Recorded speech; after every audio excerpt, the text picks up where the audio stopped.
CEC UGC consortium for educational communication university grant commission के माध्यम से मैं सत्यम तिवारी आप सभी का हार्दिक स्वागत करता हूं। आप सभी को ज्ञात है कि हम एक सिलसिलेवार ढंग से यौगिक सूक्ष्म व्यायामों के ऊपर व्याख्यान लेकर आपके समक्ष प्रस्तुत होते आ रहे हैं। इस कड़ी में हमने 40 यौगिक सूक्ष्म व्यायाम पहले ही सीख रखे हैं। पूरी की पूरी सीरीज आपने देखी है। आगे 8 जो सूक्ष्म व्यायाम है उनको हम अन्य भागों में, आज के भागों में कुछ सूक्ष्म व्यायाम और अन्य भागों में कुछ सूक्ष्म व्यायाम को एक संपूर्ण रूप देने का प्रयास करेंगे। यौगिक सूक्ष्म व्यायामों के बारे में आपको एक सामान्य परिचय मैं देता हूं। इसकी एक पुस्तक आती है यौगिक सूक्ष्म व्यायाम, जिसके जो रचयिता हैं स्वामी धीरेन्द्र ब्रह्मचारी जी हैं, जिन्होंने अपने गुरु स्वामी कार्तिकेय जी महाराज के सानिध्य में हिमालय के गुप्त स्थानों पर उसका ज्ञान प्राप्त किया और दिल्ली जैसे जो भारत की राजधानी है वहां से इसको पूरे विश्व तक फैलाया है। तो इस पूरे ज्ञान परंपरा को आगे हम इस प्रकार से सीखने, सिखाने, पढ़ने, पढ़ाने का प्रयास कर रहे हैं। अगली कड़ी में जो अभ्यास है उसका नाम है कुंडलिनी शक्ति विकासक। इसकी संख्या जो होगी वो 41 संख्या है।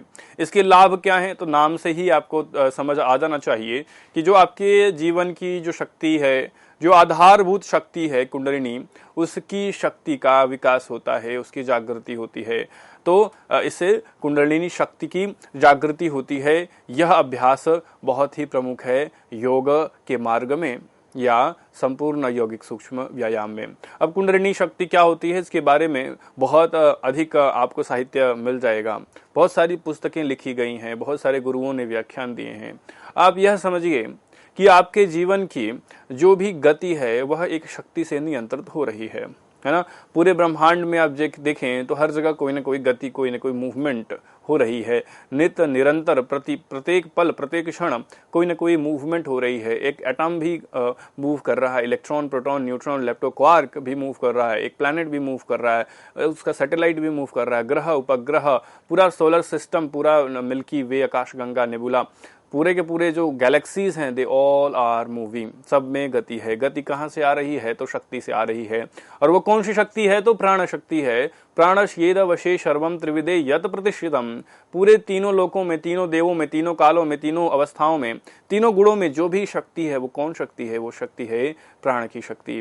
अब वही प्राण की शक्ति जब मानव जीवन में प्रभावित होती है और वह अवचेतन अवस्था से प्रवाहित होती है तो उसको हम कुंडलिनी शक्ति के रूप से नाम दे देते हैं। तो हमारी जीवनी शक्ति जो सुषुप्तावस्था में है, इसलिए सुषुम्ना कहते हैं ना, जो सुषुप्तावस्था में है तो हमारे शरीर में बहुत सारी नाड़ियां हैं, 72,000 नाड़ियां हैं, जिसमें से 3 प्रमुख नाड़ी है, इड़ा, पिंगला और सुषुम्ना। इड़ा पिंगला में जब प्राण का जो संचार है वह नियंत्रित हो जाता है तो सुषुम्ना जो सुषुप्त है वो जागृत हो जाती है और इसी सुषुम्ना के मुख पर, के मार्ग पर सोई हुई है आपकी कुंडलिनी शक्ति।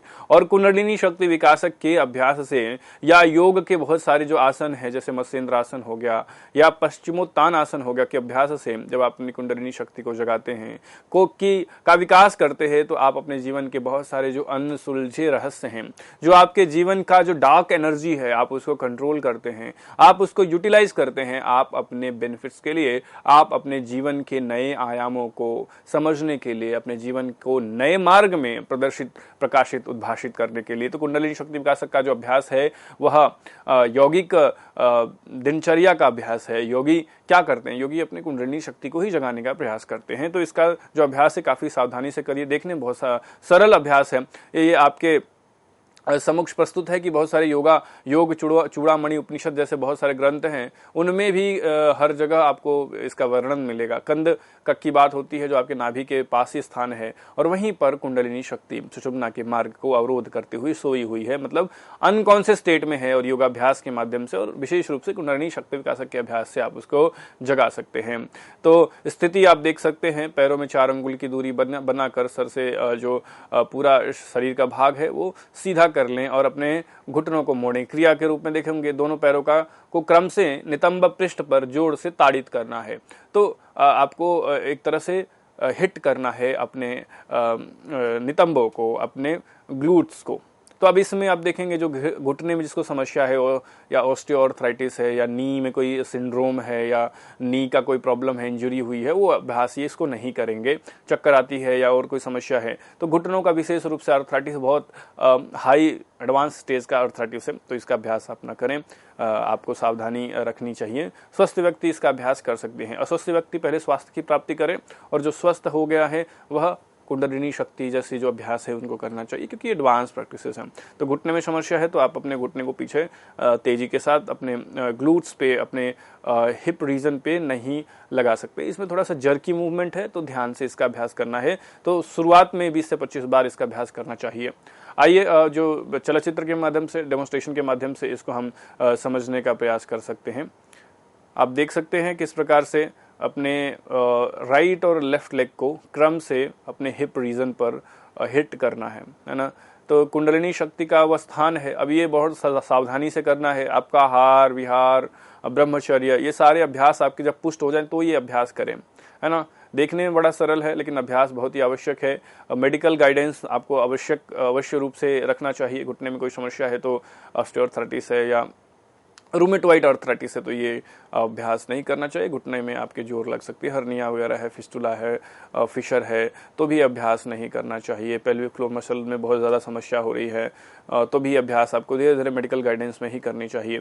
जब 20 से 25 बार जब आप लेफ्ट लेग और राइट लेग से हिट कर लें तो आपको अपने पैरों को आराम दे देना है। दोनों पैरों में गैप बनाकर आपको विश्राम करना है। तो मैंने आपको बताया था सुषुम्ना जो है आपके रीढ़ की हड्डी के ही समानांतर चलती है। एग्जैक्ट तो उसके अंदर नहीं है क्योंकि ये भौतिक शरीर की आकृति नहीं है, ये सूक्ष्म शरीर की आकृति है। लेकिन ऐसा माना जाता है कि यह आपके जो आपका मेरुदंड है, स्पाइनल कॉर्ड है, उसी के पैरेलली दूसरे डायमेंशन में, जो सूक्ष्म डायमेंशन है, जो सटल डायमेंशन है, उसमें एग्जिस्ट करती है। तो जब आप अपने हिप रीजन जहां पर ही मूलाधार चक्र है पर ताड़ित करते हैं, एक इलेक्ट्रिकल डिस्चार्ज करते हैं, एक मूवमेंट करते हैं, प्रेशर करते हैं तो कुंडलिनी तक उसका प्रभाव जाता है और धीरे धीरे वो जागृत होती है। यह गुरुपदिष्ट मार्ग से, गुरु के निर्देश में ही इसका अभ्यास करना चाहिए। यहाँ पर सामान्य जानकारी के लिए इसका अभ्यास आपको यहाँ पर दिखाया गया है, सिखाया गया है। महावेद मुद्रा एक आती है हठ योग में, महामुद्रा, महावेदो, महाबंध सखेचरी में 10 मुद्राओं के वर्णन में महावेद मुद्रा आती है जिससे यह अभ्यास प्रभावित जान पड़ता है। इस तरह से आपने कुंडलिनी शक्ति विकासक का अभ्यास सीखा है। आगे हम चलते हैं 42 नंबर का, जो 42 नंबर का अभ्यास है जिसका नाम है जंघा शक्ति विकासक। तो जंघा शक्ति विकासक के 2 अभ्यास हैं, जंघा शक्ति विकासक अभ्यास 1 और 2। अभ्यास 1 के भी 2 भाग है, क और ख। अभ्यास 2 के भी 2 भाग है, क और ख। इसको हम देखने का प्रयास करते हैं। स्थिति क्या होगी जंघा शक्ति विकासक के पहले अभ्यास की पहला जो उप अभ्यास है, तो पैरों हाथों को मिलाकर सम स्थिति में आपको खड़े हो जाना है। क्रिया 1 करना है। तब दोनों नासिकारंध्रों द्वारा श्वास भरते हुए दोनों हाथों को ऊपर उठाना है और साथ में पैर भी खुलेंगे और पैरों को जब खोलेंगे तो पंजों के बल जाके लैंड करना है। अभी आप जब इसका डेमोन्स्ट्रेशन देखेंगे तो आपको समझ आ जाएगा। उसके बाद नासिकारंध्रों से श्वास छोड़ते हुए हाथों को भी जंघाओं के बगल में ले आना है और पैरों को भी आपस में मिला लेना है। 20 से 25 बार इसका अभ्यास करना है। आप जब इसका क्रम देखेंगे डेमोन्स्ट्रेशन तो आपको समझ में आएगा। क्रिया ख में ऊपर जैसे इनहेल किया था तो इसमें एक्सहेल करेंगे। ये आप क्रिया विधि के रूप में इसको देखिए। इनहेल करते हुए हाथों को खोला, पैरों को खोला, पंजों पे लैंड किया है और एक्सहेल करते हुए नीचे आ गए। Inhale up, exhale down. शुरुआत में धीरे धीरे करें। घुटनों में समस्या है तो अभ्यास न करें, और ऑस्टियोआर्थराइटिस वगैरह है तो अभ्यास न करें, बहुत ज्यादा मोटापा है तो भी अभ्यास न करें। उसके बाद धीरे से आप मूवमेंट तेज कर सकते हैं। प्रयास करें कि जो आपके जो घुटने हैं वो ना मुड़े, या जो हाथ के कोहनियां हैं, एल्बोज हैं, वो ना मुड़े, और हाथ भी बिल्कुल स्ट्रेट जाए, कान से टच ना हो, है ना। बहुत ज्यादा गति जो इसकी है वो बहुत नियंत्रित गति है। तो इनहेल अप करना है और एक्सहेल डाउन करना है। यह जंघा शक्ति विकासक क्रिया 1 का भाग 1 था, भाग क था। जंघा शक्ति विकासक के 2 अभ्यास, क्रिया 1 और क्रिया 2। अभ्यास 1 का क, ये आपने देखा कि दोनों हाथों को खोलते हुए श्वास भरना है और जब हाथ नीचे आएंगे तो श्वास बाहर छोड़ना है, पैरों को भी खोलना है और पंजों के ऊपर हमें बल रखते हुए सारा मूवमेंट करना है। घुटने में कोई समस्या है तो ये अभ्यास नहीं करेंगे। हाइपरटेंशन वाले भी अभ्यास को सामान्य रूप से करेंगे क्योंकि हृदय पर उच्च दबाव पड़ सकता है। बाकी ये अभ्यास आप करेंगे तो बहुत सारे लाभ मिलेंगे। ये अभी हम आगे एक बार इसकी चर्चा कर लेंगे। चलिए इसका जो ख भाग है उसको भी एक बार हम डेमोन्स्ट्रेशन में देख लेते हैं। बस अंतर क्या है कि जब ऊपर इनहेल किया था, जब ख भाग में ऊपर एक्सहेल करेंगे, एक्सहेल करते हुए श्वास को बाहर छोड़ते हुए जाएंगे, उसकी भी क्रिया विधि आप समक्ष आपके प्रस्तुत है, आप उसको देख सकते हैं। ऊपर गए हैं तो एक्सहेल किया है, नीचे आए तो इनहेल किया है। Exhale, inhale, exhale, inhale, exhale up, inhale down, exhale, inhale. अब फास्ट हो जाएगा, exhale, inhale, exhale, inhale, exhale, inhale. श्वास छोड़ना है, लेना है, छोड़ना है, श्वास लेना है। इस प्रकार से क्रिया ख और क्रिया क ये दोनों हो जाते हैं। श्वास ऊपर जाते हुए क होगा और श्वास छोड़ते हुए ख होगा। इस प्रकार से जब 20 से 25 बार हो जाएगा तो हम इसको विराम देंगे, पैरों हाथों को मिला लेंगे, फिर गैप करके आंखों को बंद कर लेंगे। इस प्रकार से जंघा शक्ति विकासक का पहला अभ्यास का क और ख दोनों भाग आपने देखा है, सीखा है। तो जंघा की जो समस्याएं हैं, बहुत ज्यादा फैट है ना, ओबेसिटी को भी ये काउंटर करता है। बहुत ज्यादा मेद श्लेष्म में आपके शरीर में जमा हुआ है, चर्बी है बहुत ज्यादा, उसको लॉस करने का आप कोशिश कर रहे हैं, या घर में ही जो रनिंग जैसी एक्सरसाइज हैं, एरोबिक एक्सरसाइज हैं, उसका लाभ उठाना चाह रहे हैं, तो ये अभ्यास बहुत ही अच्छा है। बचपन में हम सभी ने पीटी के फॉर्मेट में कहीं ना कहीं ये अभ्यास जरूर किया है, लेकिन योग सूक्ष्म में इसका जो प्रयोग है वह श्वसन के साथ, अवेयरनेस के साथ होता है, इसलिए थोड़ा सा इसमें अंतर है। चलिए जंघा शक्ति विकासक का द्वितीय अभ्यास करने से पहले एक बार इनके जो लाभ हैं वो देख लेते हैं। तो ये जब जंघा शक्ति विकासक के अभ्यास आप करेंगे तो जैसे मैंने पहले ही बताया, चर्बी कम होती है और आपकी जो जंघाएं हैं, जो आपकी थाईस है ना, उसमें अपूर्व शक्ति आती है, वो पावरफुल बनते हैं, वो स्ट्रांग बनते हैं। जंघाएं सुंदर, पुष्ट और सुडौल बनती हैं। उसमें रक्त का संचार जो है ना, ब्लड सर्कुलेशन है ना, वो इंप्रूव हो जाता है। तो इस प्रकार से जो नेचुरल स्टेट है उसमें आ जाती हैं। चलिए जंघा शक्ति विकासक का दूसरा अभ्यास, जिसका नंबर 43 हो जाएगा, क भाग हम अभ्यास करते हैं। स्थिति में समस्थिति ही रहेगी, हाथ पैर मिलाकर सीधे खड़ा हो जाना है, यह समस्थिति होती है। क्रिया देखते हैं। क्रिया थोड़ी सी टेक्निकल है, लेकिन जब डेमोन्स्ट्रेशन के साथ आप देखेंगे तो आपको क्लियर हो जाएगा। तो नासिका द्वारा सांस भरते हुए दोनों हाथों को वक्षस्थल के सामने फैलाना है और धीरे से बैठ जाना है। उसके बाद देखेंगे कि एड़ी पंजे आपके खुले हुए न रहें, है ना। उसके बाद उठते हुए नासिका रंध्रों से श्वास छोड़ना है और हाथों को कंधों के समान ले आकर नीचे की ओर झटका दे देना है। तो आप देखिए, आप जब देखेंगे डेमोन्स्ट्रेशन में तो आपको क्लियर हो जाएगा। अब देखिए, दोनों हाथों को मिला दिया, है ना, घुटने रख दिए और श्वास भरते हुए नीचे बैठ गए। तो आपकी जो थाइज हैं वो भूमि के समानांतर हो गए। चेयर पोज भी इसको लोग बोलते हैं। जंघा शक्ति विकासक का द्वितीय अभ्यास है। अब यहाँ पर श्वास रोक भी सकते हैं, सम भी कर सकते हैं। श्वास छोड़ते हुए सामान्य अवस्था में आ जाए, हाथों पैरों में गैप कर लें। इस प्रकार से देखिए, जंघा शक्ति विकासक का जो द्वितीय अभ्यास है वह हो गया है। तो घुटने में बहुत ज्यादा समस्या है, ऑर्थोआर्थराइटिस है, या पैटेरोफेमोरल सिंड्रोम, PFA, या और भी कोई लिगामेंट इंजरी हुई है, टियर हुआ है, वेयर हुआ है, या एल्बो ज्वाइंट में कोई समस्या है, या आपके एंकल जॉइंट में कोई समस्या है और कोई मेजर मेडिकल कंडीशन है, तो अभ्यास आपको नहीं करना है। मेडिकल गाइडेंस में, चिकित्सक के निर्देश में अभ्यास करना है। सामान्य रूप से आप अपनी जंघाओं को मजबूत करने के लिए, अपने शरीर को ठीक करने के लिए कर सकते हैं। इसके बहुत सारे और भी अन्य नाम हैं, चेयर पोज, कुर्सी आसन, स्क्वैट्स, बहुत सारे नामों से जाना जाता है। जंघा शक्ति विकासक में जब इसका अभ्यास है तो उसमें इनहेल, एक्सहेल और श्वसन की प्रक्रिया है और ध्यान धारणा का अभ्यास है। तो यह थोड़ा सा अलग हो जाता है बाकी के जो डिफरेंट इसके मॉडिफिकेशन है उससे। तो जंघा शक्ति विकासक के दो अभ्यासों में से पहले के क और ख हमने कर लिया था। दूसरे का जो अभ्यास है क, उसका अभ्यास हमने कर लिया है। इसी का जो अभ्यास ख है उसको करने का प्रयास आप यहाँ पर करेंगे। स्थिति ख, आप देखिए, दोनों पैरों को परस्पर मिलाते हुए खड़े हो जाएं और दोनों हाथों को गिद्ध के पंख की भांति फैलाएंगे। क्रिया जब देखेंगे, नासिका द्वारा श्वास भरते हुए धीरे धीरे घुटनों को बगल में फैलाना है और इतना नीचे जाना है कि घुटने नितंबों के आसपास चले जाएं। इस अवस्था में श्वास को रोककर कुछ देर रुकेंगे। ऑब्वियसली हाइपरटेंशन है तो यह अभ्यास आप नहीं करेंगे, घुटने में बहुत ज्यादा समस्या है तो यह अभ्यास नहीं करेंगे, बैलेंस नहीं बनता, चक्कर आता है तो यह अभ्यास नहीं करेंगे। तो 5 से 10 सेकंड जब रुक जाएं तो धीरे धीरे नासिका द्वारा श्वास छोड़ते हुए सामान्य स्थिति में ऊपर आ जाएंगे। डेमोन्स्ट्रेशन के माध्यम से यह अभ्यास आप अगर देखें तो आपको क्लियरिटी काफी प्राप्त होगी। आपने देखा, दोनों पंजों पे हमने अपने पूरे शरीर को उठा दिया है, घुटने बगल में खुले हो गए। 5 से 10 सेकंड ही आप रुकिए, क्योंकि इस अभ्यास में ज्यादा रुकेंगे तो आप गिर सकते हैं, चोट चपेट लग सकता है। एडवांस योगिक सूक्ष्म व्यायाम है। तो पहले आपने सारे सुषुम्नाओं को कर लिया, जंघा शक्ति विकासक की क्रिया है एक कर ली, क्रिया एक के भी दो भाग क और ख कर लिया, जंघा शक्ति विकासक का क्रिया दो कर लिया, दो का पहला भाग कर लिया, तो ही आप जंघा शक्ति विकासक क्रिया दो का दूसरा भाग करेंगे। तो ये पूरा सीक्वेंशियल है, पूरा लॉजिकल है ना। आपकी इसकी जो डिफिकल्टी की ऑर्डर है वो ग्रेजुअली बढ़ती है। जैसे हम प्रार्थना करते हैं कि असतो मां सद्गमय, तमसो मां ज्योतिर्गमय, मृत्योर मां अमृतम गमय, तो हमेशा इजी से हार्ड की ओर जाना है, इजी से डिफिकल्ट की ओर जाना है, अननोन से नोन की ओर जाना है। तो धीरे धीरे अभ्यास करें। जब तक जंघा शक्ति विकासक का क्रिया एक का क और ख पुष्ट न हो जाए तब तक जंघा शक्ति विकासक की क्रिया दो का क न करें, जब तक दो का क न हो जाए तब तक दो का ख न करें। तो ये पूरा का पूरा कैटेगोरिकल है, लॉजिकल है, सिक्वेंशियल है।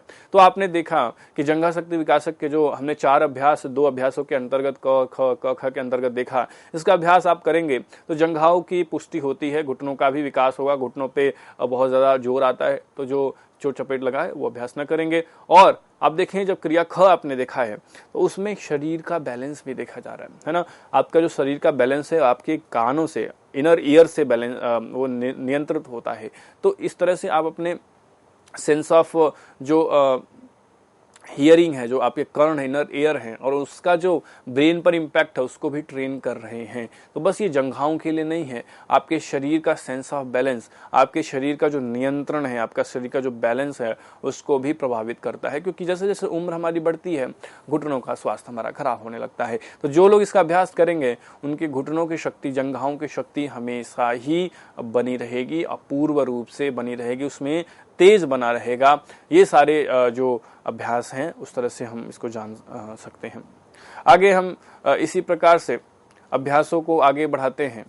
जो अगला अभ्यास है उसको हम कहते हैं जानु शक्ति विकासक। अब जानु शब्द आपके लिए नया हो सकता है। जानु शब्द हम संस्कृत में घुटने के लिए प्रयुक्त करते हैं, है ना। योगिक सूक्ष्म की भाषा में, योग की भाषा में या संस्कृत की भाषा में जानु शब्द घुटनों के लिए प्रयुक्त होता है। अब आप सभी को पता है कि घुटनों की जो समस्याएं हैं कितनी ज्यादा हैं, है ना। हर उम्र का व्यक्ति, विशेष रूप से जो अधिक उम्र के लोग हैं, जो 50 प्लस हैं, 60 प्लस हैं, उनको तो घुटने की समस्या आजकल हो ही रही है। कारण क्या है वो आप सभी को पता है। एक तो सेडेंटरी लाइफस्टाइल है ना। हम ज्यादा मूव नहीं करते, अपने शरीर को बिल्कुल आराम पसंद हो गए। हम जहाँ बैठते हैं वही खाना खाना चाह रहे हैं। वहीं ऑफिस, अब तो वर्क फ्रॉम होम हो गया है बहुत सारे लोगों के साथ, तो वहीं पर सारा क्रियाकलाप हो जा रहा है। अपने घुटनों का कोई इस्तेमाल ही नहीं कर रहे हैं, या अगर कर रहे हैं तो बहुत ज्यादा कर दिया, बहुत ज्यादा एक्सरसाइज कर लिया, तो बहुत ज्यादा जो एथलेटिक चीजों में चले जाते हैं, खान पान का ध्यान नहीं रखते, तो उनके भी बुढ़ापे के समय में घुटनों में समस्याएं आने लगती हैं। घुटनों की जो पूरी की पूरी मैकेनिज्म है, जो साइनोवियल फ्लूइड है, वो आपका खराब होने लगता है। किडनी की कोई समस्या है, यूरिक एसिड का बहुत ज्यादा फॉर्मेशन हो रहा है, लिवर की कोई प्रॉब्लम है, तो भी ये समस्याएं आपको हो जाती है। तो देखा जाए तो हर 5 में से 4 व्यक्ति, 3 व्यक्ति कहीं ना कहीं अपने जीवन के किसी न किसी आयाम में, किसी न किसी अवस्था में घुटने की समस्या से पीड़ित है। तो जानु शक्ति विकासक का अभ्यास अगर आप करेंगे तो जो रक्त का संचार है, जो रक्त का सर्कुलेशन है, blood circulation towards your knees are improve. 2 घुटने हमारे दाएं और बाएं, और उनके आसपास पूरा का पूरा एक स्ट्रक्चर है, क्योंकि वो ज्वाइंट है। घुटना क्या है? एक ज्वाइंट है ना। आपके शरीर का पूरा भाग आपके घुटनों पर आ रहा है। तो जब आप जानु शक्ति विकासक का अभ्यास करेंगे तो रक्त का जो संचार है, जो ब्लड सर्कुलेशन है, it will increase towards your नीज, है ना। और भी आप देखोगे गठिया की जो समस्या शुरुआती दौर की है उसको ठीक किया जा सकता है, और गठिया की समस्या के दौरान भी इसका अभ्यास किया जा सकता है, लेकिन चिकित्सकीय निर्देश आवश्यक है। जिसको गठिया नहीं है वो इस चित्र को देखकर भी, इस लेक्चर के माध्यम से भी अभ्यास कर सकता है। जिसको गठिया हो चुका है, गठिया के भी बहुत सारे टाइप्स हैं, ऑस्टियोआर्थराइटिस है, रूमेटॉइड आर्थराइटिस है, बहुत सारे स्टेजेस हैं, बहुत सारे फेजेस है, बहुत सारे रीजन्स हैं। तो उसके अनुसार चिकित्सकीय अनुप्रयोग अवश्य ही हमें अपनाना चाहिए। स्वयं से किसी व्याधि का निवारण हमें नहीं करना चाहिए। चिकित्सकीय निर्देश हमेशा ही आवश्यक होता है। तो गठिया के रोगों के लिए बहुत अच्छा होता है। शुरुआत में अगर इसका अभ्यास हम नियंत्रित रूप से करें तो अच्छा रहेगा। जो पैर के जितने स्पोर्ट्स हैं, जो क्रिकेट में जाते हैं लोग, या फुटबॉल में जाते हैं, कबड्डी में जाते हैं, या पैरों से और भी जो साइकिलिंग करते हैं और बाइकिंग करते हैं, दौड़ते हैं, धावक हैं, तो पैरों का जिनका इस्तेमाल सिंपल है। या योगियों के लिए भी बहुत अच्छा है, योगी लोग पद्मासन में बैठते हैं, है ना। या और भी कोई विद्यार्थी है, वो भी काफी घंटे घंटे बैठने का उनका अभ्यास होना चाहिए। बिना बैठे आप एकाग्रता कैसे प्राप्त करेंगे? अपने शरीर को जब तक आप एकाग्रित करके कहीं एक जगह पर बैठाएंगे नहीं, तब तक आप अपने चित्त को कैसे एकाग्रित करेंगे? और जब तक आप अपने चित्त को एकाग्रित नहीं करेंगे, आप जीवन में कोई भी कार्य कैसे करेंगे? तो अपने शरीर को इकट्ठा करने के लिए, एक जगह बैठाने के लिए अपने घुटनों को मजबूत करना पड़ेगा। और कैसे मजबूत होंगे आपके घुटने? तो जानु शक्ति विकासक, इवन जो इसके पहले हमने अभ्यास किया है जंघा शक्ति विकासक के जो अभ्यास है वो घुटनों के लिए बहुत ही उपयोगी हैं। तो घुटनों में क्या हम मजबूती करनी है, क्या हमें ताकत ले आना है? तो घुटनों का जो पूरा का पूरा स्ट्रक्चर है, आप उसमें देखें तो फीमर बोन है, टीबिया और फिबुला बोन है, और उसके चारों तरफ एक कैपिसूल है, उसमें भी बहुत सारे जो मसल्स है, फिमोरिस हैं, बहुत नीचे की बहुत सारी मसल्स हैं, उन सबको मजबूत करना। पूरा का पूरा जो मस्कुलो स्केलेटल सिस्टम है, मस्कुलेचर है, उसको हमें स्ट्रॉन्ग करना है। तो जब आपकी एक तो बोन डेंसिटी अच्छी है, आपका भोजन अच्छा है, तो उसमें कैल्शियम की मात्रा अच्छी है, और आप जीवन में थोड़े एक्टिव हैं, थोड़ा हाथ पैर चलाते हैं, मूव करते हैं, एक्सरसाइज करते हैं, योगाभ्यास करते हैं, प्राणायाम करते हैं, कुछ नहीं तो रनिंग करते हैं, कुछ नहीं तो वॉक पर जाते हैं, तो 4-5 से 6 किलोमीटर की वॉकिंग है आपकी, तो घुटनों को एक सामान्य रूप से एक व्यायाम मिल रहा है। तो जब व्यायाम मिल रहा है तो आपकी जो बोन्स हैं, आपकी जो हड्डियां हैं, और आपका जो पाचन तंत्र है वह मजबूत है। तो जो भी कैल्शियम आप इनटेक कर रहे हैं, भोजन के माध्यम से आप ले रहे हैं, उसका एब्जॉर्प्शन हो जाएगा और बोन्स को, अपनी आपकी हड्डियों को वह प्राप्त हो जाएगा। तो जब ये सामान्य रूप से हो रहा है, उसके साथ ही आपने जब गुड पोस्चरल एडजस्टमेंट किया, आपने सुखासन सीखा है, आपने सिद्धासन सीखा है, पद्मासन सीखा है, स्वास्तिकासन सीखा है, जब ये आसनों के अभ्यास से अगर आप धीरे धीरे अपने घुटनों को मजबूत कर रहे हैं, या जानु शक्ति विकासक के अभ्यास से आप धीरे धीरे अपने घुटनों को मजबूत कर रहे हैं, तो पूरा का पूरा सिस्टम, बोन्स तो आपने डाइट के माध्यम से, फिजिकल एक्टिविटीज के माध्यम से ठीक कर ही ली थी।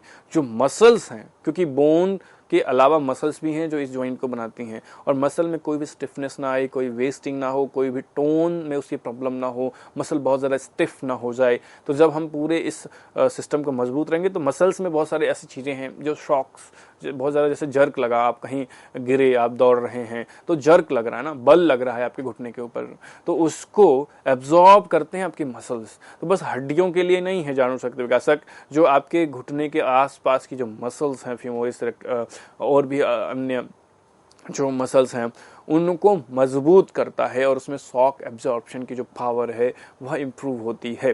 तो आप देखोगे एंटी एजिंग, बुढ़ापे की समस्या को पहले ही आप रिस्टोर कर सकते हैं। तो ये जानु शक्ति विकासक का अभ्यास देखने में बहुत सरल है, करने में बहुत सरल है, लेकिन इसका अभ्यास काफ़ी अच्छा रिजल्ट देता है। चिकित्सकीय निर्देश में करें, जिसको भी ऑस्टियोआर्थराइटिस या कोई भी घुटने से, पैर से संबंधित कोई भी समस्या, चक्कर इत्यादि आता है, तो भी बचाव के साथ ही आपको इसका अभ्यास करना चाहिए।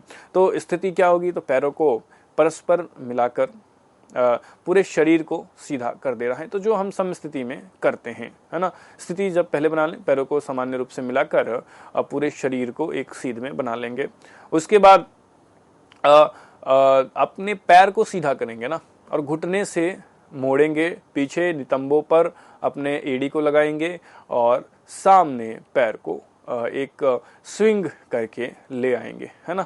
आगे और पीछे इसको मूव करना है घुटनों को, है ना। घुटने से मोड़ते हुए पैर को, एड़ी को अपने नितंबों तक ले जाना है, और सामने एक्सटेंड करना है। तो फ्लेक्शन और एक्सटेंशन की ये जो पूरी की पूरी मूवमेंट हो रही है। आरंभिक क्रम 10 बार करना है, शुरुआत आप और से भी कर सकते हैं। तो चक्कर आता है तो आप एक पैर पर मूवमेंट नहीं कर सकते, तो आपने चाहे तो एक हाथ से किसी कुर्सी को या दीवार को पकड़ सकते हैं, जिससे कि आपका जो शरीर का बैलेंस है वह बना रहे, वह नियंत्रित रहे। तो धीरे धीरे 10 बार से अभ्यास करेंगे, तो एक बार दाएं पैर से किया, फिर बाएं पैर से करेंगे, फिर दाएं पैर से करेंगे, या एक ही पैर से कई बार अभ्यास कर सकते हैं। आपके ऊपर का पूरा निर्भर करता है। चलिए, चलचित्र के माध्यम से इसका जो पूरा का पूरा अनुप्रयोग है वह हम आपके समक्ष प्रस्तुत कर देते हैं।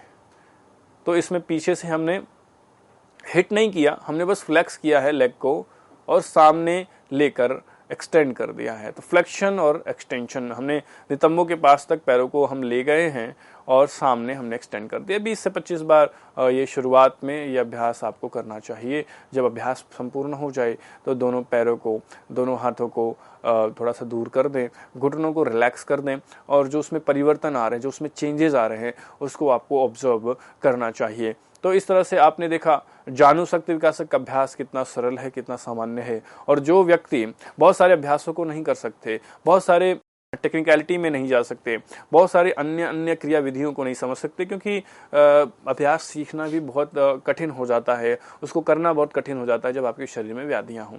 तो जानुशक्ति विकासक का अभ्यास करें, बहुत सरल है, बहुत इफेक्टिव है। मेडिकल कंडीशन है तो चिकित्सकीय निर्देश अवश्य लें। तो आशा करते हैं इस प्रकार से आप ये सभी व्याख्यान सिलसिलेवार ढंग से देख रहे हैं, उनकी एक एक कड़ी देख रहे हैं और 48 सूक्ष्म व्यायामों के माध्यम से अपने जीवन को सुचारू रूप से आगे ले जाने का प्रयास कर रहे हैं। इसी प्रकार से आप जुड़े रहिए। नमस्ते, हरिओम।